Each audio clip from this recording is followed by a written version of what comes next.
우선은 제가 이제 대리점에 계속 있다 보니까 상품들에 대한 뭐 전체적으로 이제 파악하기가 쉽지가 않은 부분이 있기 때문에 그걸 이제 종합적으로 정리하던 거를 강의로 이제 변경을 해가지고 시작을 하게 된 거고요. 그렇다 보니까 제가 이제 오프라인 강의를 하다 보면서 느낀 거는 뭐냐면 원수사에 계신 분들, 하나의 회사에 뭐 몇 가지 상품 못 파시는 분들은 전체적인 내용을 검토해주는 이런 월간 상품 강의에 대해서 굉장히 어려워하시는 부분들이 좀 있죠. 그래서 뭐 개인적으로는 뭐 트렌드를 이제 대리점으로 가는 거는 맞는데, 근데 이제 중요한 거는 그 상품 분석에 대한 거는 대부분 안 하신다. 그리고 원수사에 계신 분들도 타사 상품들을 알기 위해서 오시기는 하는데 그 상품밖에 모르다 보니까 이해를 못하는 부분이 상당히 있다. 그래서 뭐 때로는 요거 때문에 상품에 대한 회사에 대한 이직도 굉장히 고민을 많이 하시는 분들이 현재도 있어요. 그 과거에도 있었고 앞으로도 있겠죠. 그런데 결론은 고객한테 선택의 다양성을 주려면 보험 설계사로서 여러 상품들을 많이 알아야 되는 건 당연한 거니까 그런 부분에 대해서 저는 이제 니즈 파악이 됐고 그거를 좀 욕구 해소를 위해서 시작하게 된 게 이 상품 강의라고 보시면 될 것 같아요.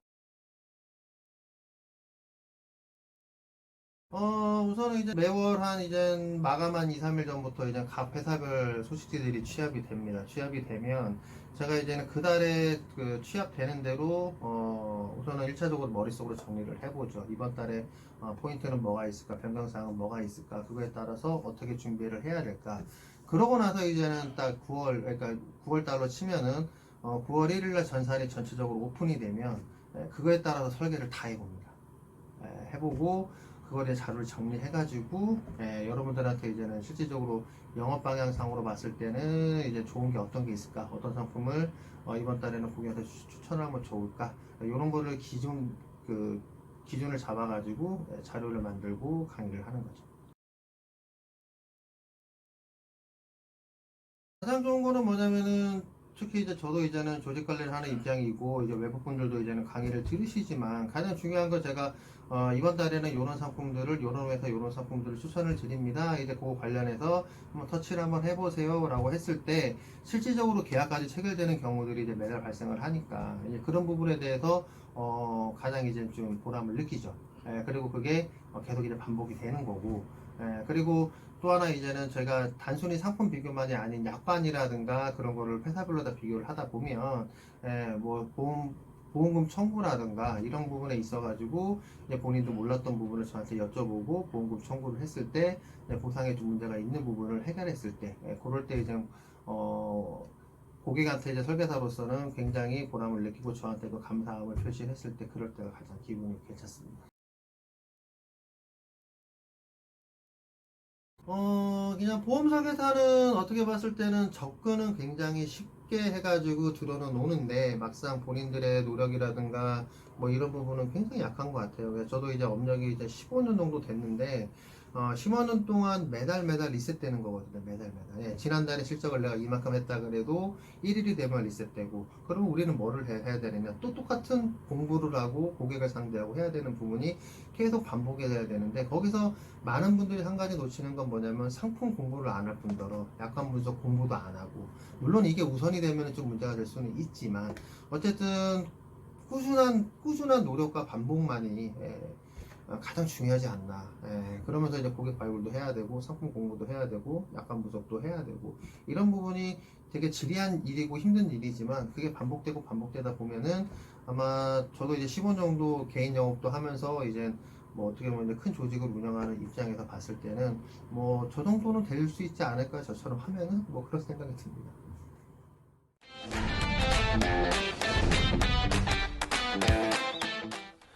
예, 반갑습니다. 9월 소식지 리뷰를 진행하게 된 김문범입니다. 타이틀은 성공하는 FPA 이달의 영업 전략. 첫 번째 손해보험, 두 번째 생명보험 쪽으로 할 거고요. 중간중간에 이제 산정특례나 장기 요양 관련된 부분은 제가 별도로 언급을 드릴 겁니다. 그리고 제가 지금 그 전에도 말씀을 드렸지만 여기 아래에 있는 내용처럼 본 과정은 영업 상담을 위한 정보 제공을 목적으로 제작되었으며 완전성을 보장하지 않습니다. 강의 자료는 고객에게 배포될 수 없으며 실제 상담 시에는 반드시 해당 보험사의 약관과 상품 설명서를 확인해 주시기 바랍니다. 라는 문구가 있고요. 제가 그 지난달, 지지난달 전에도 그랬지만 그 설계 샘플링이라든가 관련된 내용들은 제 주관적인 의견이 굉장히 많이 반영된 거니까 여러분들이 이 강의를 보시고 별도로 본인만의 설계서를 만드시는 과정은 반드시 거치셔야 됩니다. 이제 시작 한번 해보겠습니다. 첫 번째, 손해보험사별 소식지 리뷰. 중간에 말씀드린 대로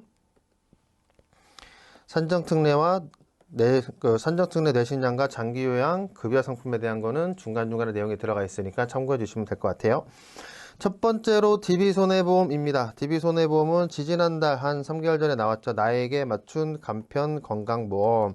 이 상품에 대해 장단점을 간단하게 한번 알아보고 가시도록 할게요.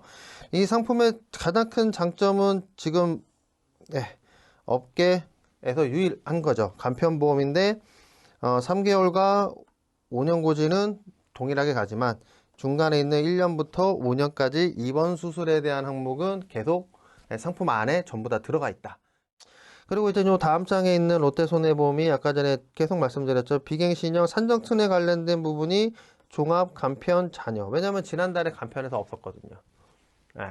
근데 이제 간편까지 다 넣은 거예요. 그래서 롯데손보가 작년 올 초까지만 해도 좀 애매한 포지션이 많이 있었는데 상품을 굉장히 많이 바꾸면서 어떻게 봤을 때는 하위사 중에서는 가장 버라이어티하게 움직이는 것 같아요. 지난 시간에 손해보험 편에 이어서 이번 시간에는 생명보험사 상품 전략에 대해서 말씀드리겠습니다. 생명보험사별 소식지 리뷰 진행할게요. 첫 번째 회사는 ABL생명입니다. ABL생명에서 요 내용을 체크를 해둔 거는 간단합니다. 예정이율이 다 올라가는 중이에요. 지금 보면은 기준금리 자체가 엄청 올랐죠. 1% 이상 오른 걸로 기억을 하는데 전 같은 경우에는 생명보험사든 손해보험사든 예정이율을 보통은 내린다 그랬죠. 내리면은 보험료가 올라가니까. 근데 요즘에는 쉬쉬 조용히 하면서 예정이율을 올립니다. 예정이율을 올리면 보험료가 내려가거나 종신보험으로 치면은 환급률이 올라가죠. 뭐 일반적인 장기보험 똑같지만 종신보험은 두 가지였어요. 두 가지. 그냥 일반고지 아니면 325 간편고지. 325 간편고지 이외에 거의 뭐 없죠. 간편. 그러니까 325는 우리가 일반 건강보험에서 거의 뭐 안 팔다시피 하는 상품이긴 한데 생명보험사에서 파는 종신보험에서는 그냥 고지가 일반 고지 아니면은 325 간편이었는데 이 다음 단계가 원래는 투패스죠. 3개월 이내랑 1년 이내 고지하는 거. 그것도 그 단계를 넘어간 거예요. 3개월 이내 고지가 없어요. 3개월 이내 고지는 에서 가장 중요한 거는 뭐냐면 3개월 이내 추가검사, 재검사 소견이 있었느냐, 그 얘기를 들은 게 있었느냐, 그게 기록이 돼 있느냐, 결론은 이게 다 포함이 되는 건데